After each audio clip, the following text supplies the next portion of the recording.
অঙ্গনাশায় অঙ্গনাশায় অঙ্গনাশায় ওম বিষ্ণু ওম বিষ্ণু বিষ্ণু বাবা দিলি কিমাচরণ তিষ্ঠানে সত্যি গুণ আয় কিছু কয় সেই জন্য আমাদের জানান হোয়াটসঅ্যাপ করে 7890983983 নম্বরে আমি আত্মা শান্তি সন্তুষ্ট দুই বিভূতির মাঝখানে অবস্থিত সত্যযুগী দেবতা ছিলাম।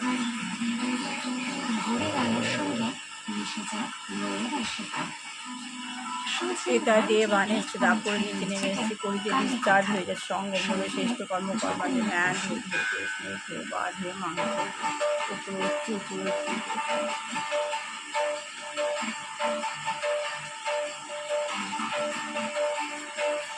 উপরে উঠে মূল অর্ধে সারাটা বৃক্ষ তার নিচে বাবা বসে আছেন। বাবার পেছনে দুটি পাওয়ার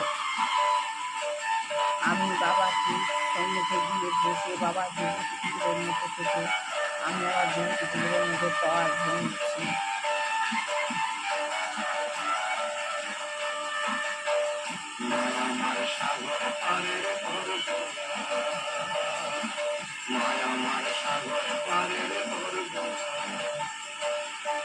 জাতি ভেদ নাই কোহে পায় জাতি ভেদ নাই কোহে পায় মায়ের আমার কে পুত্র জাতি ভেদ নাই কোহে পায় মায়ের আমার কে পুত্র মায়া আমার সাগর পারের ভর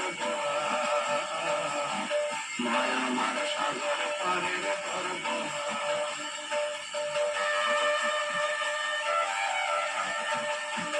আমি নিজের পাওয়ার ধরে নিলাম।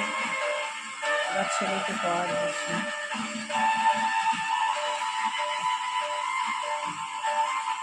আমার স্বামীকে পাওয়ার দিচ্ছি।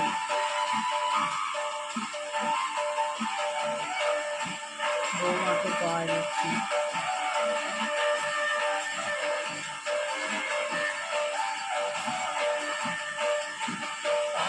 বিশ্ব গ্লোবের উপর পাওয়ার দিচ্ছি।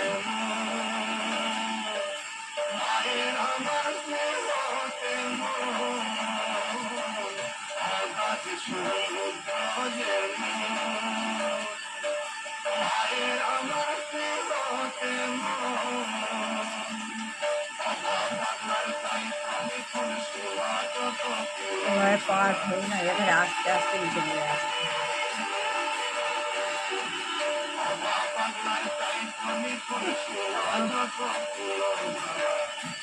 নিজে কীভাবে ফোনে রিচার্জ করতে হয় ঠিক সেইভাবে নিজেকে রিচার্জ করে নিতে হয়। এইভাবে মেডিটেশন করে এটা হলো কীভাবে পাওয়ার নিতে হয় এই পদ্ধতি আপনাকে দেখালাম। এই পদ্ধতি আরও অনেক রকমের হয়। ব্রহ্ম মুহূর্তে জোরে নিঃশ্বাস নেবেন, আটকে রাখবেন 5 মিনিট, আবার 5 মিনিট বাদে ছাড়বেন। এরকমভাবে 2 মিনিট করলেও হয় মেডিটেশন। আবার আরেকটা হয় ও নাভি থেকে তুলতে হবে, যতক্ষণ পারবেন টানবেন। এই একটা হয়। আরেকটা অনেকে হাসে, প্রচুর হাসি, হা হা হা পুরো একদম নাভি থেকে হাসি তুলবে। মেডিটেশন অনেক রকম হয়। এতে আপনার অনেক পাওয়ার পাবেন, অনেক শক্তি আছে এতে, অনেক বুদ্ধির শক্তি। কোনো সাপোফিশনে কষ্ট হবে না। এটা হলো আপনার বড় ওষুধ। এই যে পদ্ধতি যে শিখে নিতে পারবে সে তার অনেকটা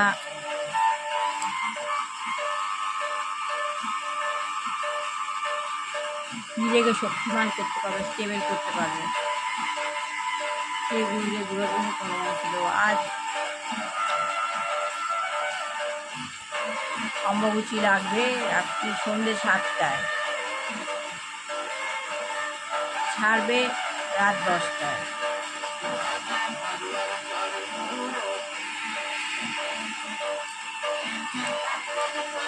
মা সরস্বতী দেখবার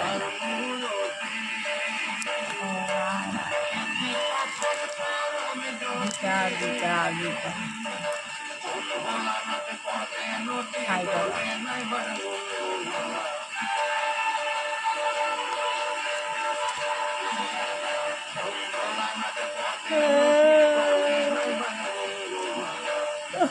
বাবা।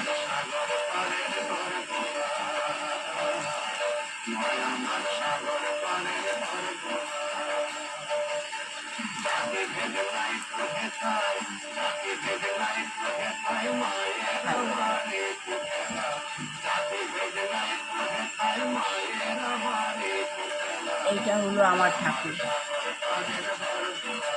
প্রাকৃতিক কপাকে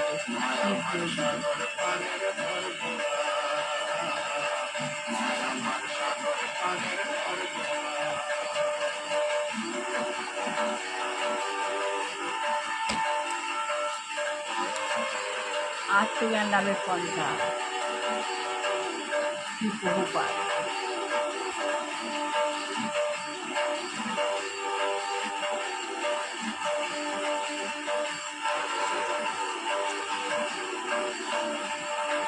অনুকূল ঠাকুর আমার বৌমার গুরু। পশুর সঙ্গে কালে কথা শুধুমাত্র 98.3 মসজিদে।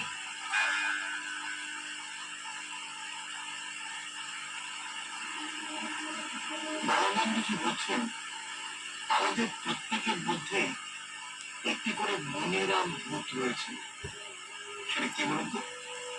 আমাদের মন। আমাদের মন কখনো এক জায়গায় স্থির হয়ে বসে থাকতে পারে না। সে অনবরত ছুটোছুটি করতে থাকে বিষয় থেকে বিষয়ান্তরে।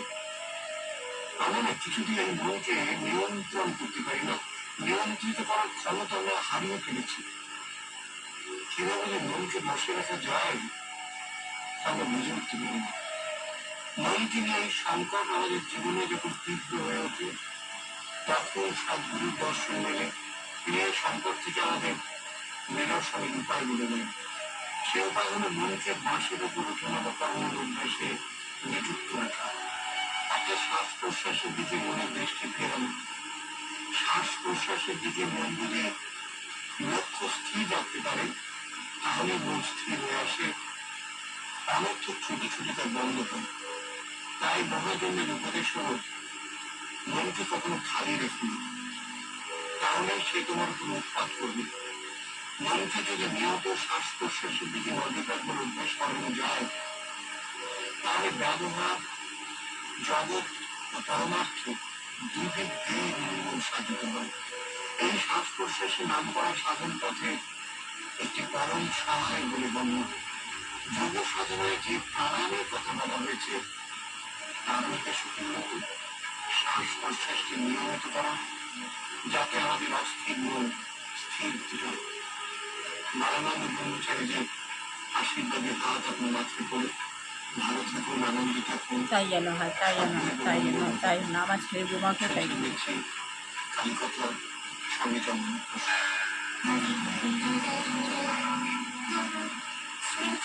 পশুর সঙ্গে কালী কথা শুধুমাত্র 98.3 মসজিদে।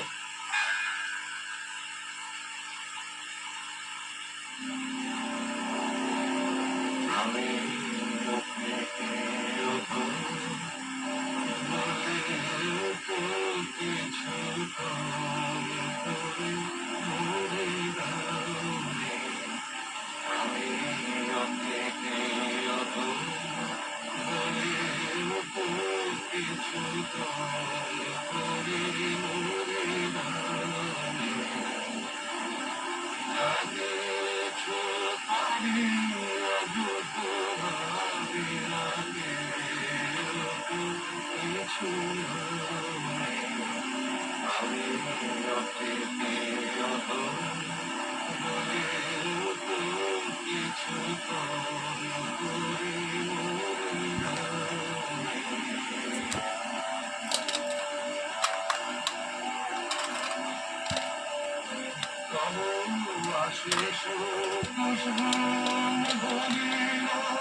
শ্রী প্রভুপাদ বলছিল, আমি আপনার সঙ্গে ধর্ম নিয়ে আলোচনা করছি না।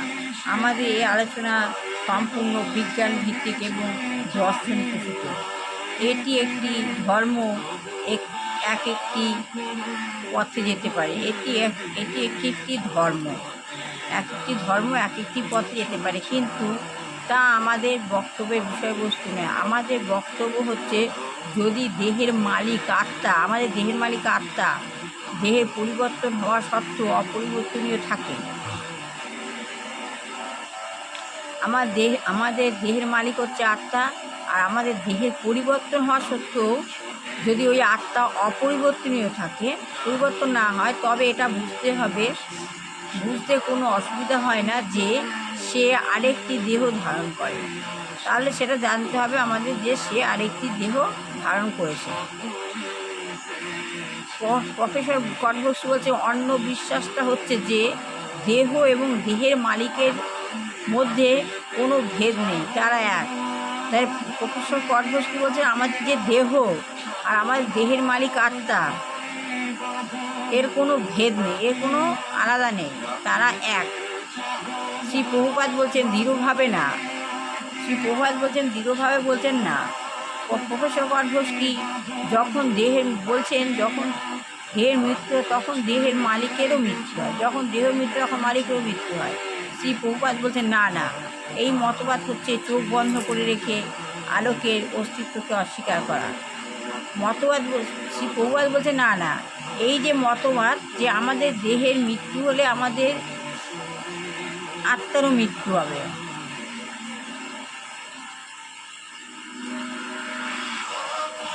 তবে শ্রী প্রভুপাদ বলছেন না, এটা চোখ বন্ধ করে রেখে আলোকের অস্তিত্বকে অস্বীকার করার মতো। এটা আমরা চোখ বন্ধ করলে যেমন আলো দেখতে পাই না, উনি বলছেন চোখ বন্ধ করে আলোকের অস্তিত্বকে অস্বীকার করার মতো। আধুনিক বিশ্ববিদ্যালয়গুলিতে এর মতো এত গুরুত্বপূর্ণ একটা বিষয় নিয়ে গবেষণা করার জন্য কোনো বিভাগ খোলা হচ্ছে না। আধুনিক শিক্ষা ব্যবস্থায় এই জ্ঞানের ভীষণ অভাব দেখা যায়, আধুনিক যুগে এই জ্ঞানের ভীষণ অভাব দেখা যায়। আপনি যা বলছেন তা সত্যি হতে পারে, অথবা আমি যা বলছি তা সত্যি হতে পারে। এর সত্যতা যাচাই করার জন্য এই যে সত্যতা যাচাই করার জন্য একটা বৈজ্ঞানিক গবেষণার বিভাগ গড়ে তোলা খুব দরকার, গবেষণা বিভাগ গড়ে তোলা দরকার। কিছুদিন আগে তুরস্কের একজন প্রখ্যাত হৃৎপিণ্ড বিশারদ আত্মার অস্তিত্ব স্বীকার করেছেন, আমার সঙ্গে তার কয়েকটা চিঠির আদান প্রদান হয়েছে। তিনি আত্মার অস্তিত্বে সম্পূর্ণভাবে বিশ্বাস করেন, সুতরাং এখানে আর একটা মত জড় বিজ্ঞানের পরিপ্রেক্ষিতে আত্মার অস্তিত্বকে স্বীকার করছে, কিন্তু আমাদের পন্থা হচ্ছে নির্ভরযোগ্য সূত্র থেকে জ্ঞান আহরণ করা। আমাদের পথ হচ্ছে কি, নির্ভরযোগ্য সূত্রের একটা সূত্র আছে, সূত্র থেকে জ্ঞান আহরণ করা। এ বিষয়ে শ্রীকৃষ্ণের মুখনিসৃত বাণী আমরা পেয়েছি। শ্রীকৃষ্ণ এ বিষয়ে মুখনিসৃত বাণী দিয়েছিলেন, এবং শ্রীকৃষ্ণ হচ্ছেন সবচাইতে নির্ভরযোগ্য সূত্র। সত্যদ্রষ্টা, পরম জ্ঞানী মুনি ঋষি এবং আচার্যেরা স্বীকার করেছেন যে শ্রীকৃষ্ণ হচ্ছেন পরমেশ্বর, এবং এই পরম তত্ত্বজ্ঞান সম্বন্ধে তার বাণী হচ্ছে সর্বশ্রেষ্ঠ বাণী। ভগবদ গীতাতে সারা বিশ্বের পণ্ডিত মণ্ডলী ও দার্শনিক গোষ্ঠী পরম সমাদরে গ্রহণ করেছেন এই গীতার বাণী। ভগবদ গীতা শ্রীকৃষ্ণ বলেছেন, দেহিন হস্মিন যথা দেহে কৌমারং যৌবনং জরা তথা দেহান্তর প্রাপ্তি ধীরস্তোত্র ন মহতি। এটা হচ্ছে সংস্কৃত শ্লোক, আজকে একটুখানি পড়লাম। এই শ্লোকটির অর্থ কালকে ব্যাখ্যা করব। আজ ভালো লাগলে লাইক শেয়ার কমেন্ট অবশ্যই করবেন। সবার ভালো হোক, কল্যাণ হোক, মঙ্গল হোক, দুঃখী বাচ্চা মানুষের মতো মানুষ হোক, বিবাহ ছেলেমেয়ের বিবাহ হোক, চাকরি হোক ছেলেমেয়ের চাকরি হোক, যে দুয়াচারে গৃহিণী রয়েছে আমাদের পরিবেশ খারাপ করেছে, তাকে হয় চেতনা দেওয়া হোক, না হয় এই পরিবেশ থেকে সরিয়ে নেওয়া হোক। আর যেই রোগগ্রস্ত পিতা মাতা বৃদ্ধবিদ্যা কোনো যুবক বাচ্চা রয়েছেন, ভগবানের কাছে রয়েছে মুক্তি দেয়। আর শেষ করলাম, ভালো লাগলে লাইক কমেন্ট অবশ্যই করবেন। আপনারা এইভাবে কীভাবে ফোনের রিচার্জের মতো নিজেকে রিচার্জ করা যায়, আমাদের আপনার নিঃশ্বাস প্রশ্বাস কীভাবে অনুলোম বিলোম ঠিক করা যায়, আমাদের আত্মা অস্থির, এই অস্থির আত্মাকে আমাদের নিয়ন্ত্রণে রাখা খুব দরকার। মন আমাদের উন্মত্ত হাতির মতো এই মনকে ধরা খুব মুশকিল। এই মনকে ধরতে না পারলে আমরা আমাদের যে আদর্শ মানুষ হতে পারবো না। এই আদর্শ মানুষ হওয়ার জন্য অস্থির মনকে ঠিক করতে গেলে আমাদের এই মেডিটেশন পাওয়া একান্ত দরকার। এটা অনেক রকমভাবে করা যায়, যত ভালো করতে পারবেন আপনার যে এই মনের যে অনুলোম বিলোম নিঃশ্বাস প্রশ্বাস, এই নিঃশ্বাস প্রশ্বাস আপনি মনকে নিয়ন্ত্রণ করতে পারবেন, মনকে নিয়ন্ত্রণে রাখতে পারবেন। মন যদি নিয়ন্ত্রণে থাকে আপনার নিঃশ্বাস প্রশ্বাস ঠিক চলবে। এইটা একটা পদ্ধতি, এটা শিখতে হয়, এটা শিখতে পারলে খুব ভালো। আপনি আপনার ব্রেথ পাওয়ার বাড়াতে পারবেন।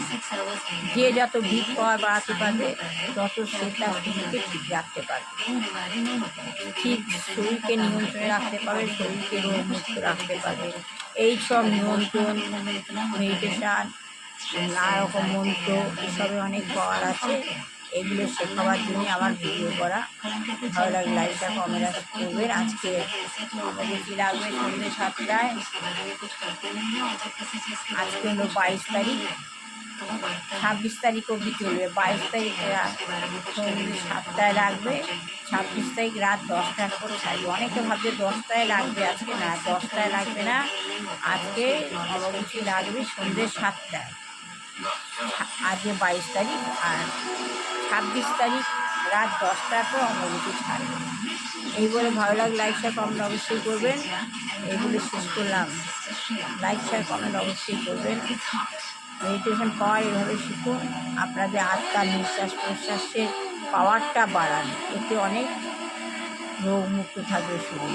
এটাই আমার ভিডিও করার সার্থকতা।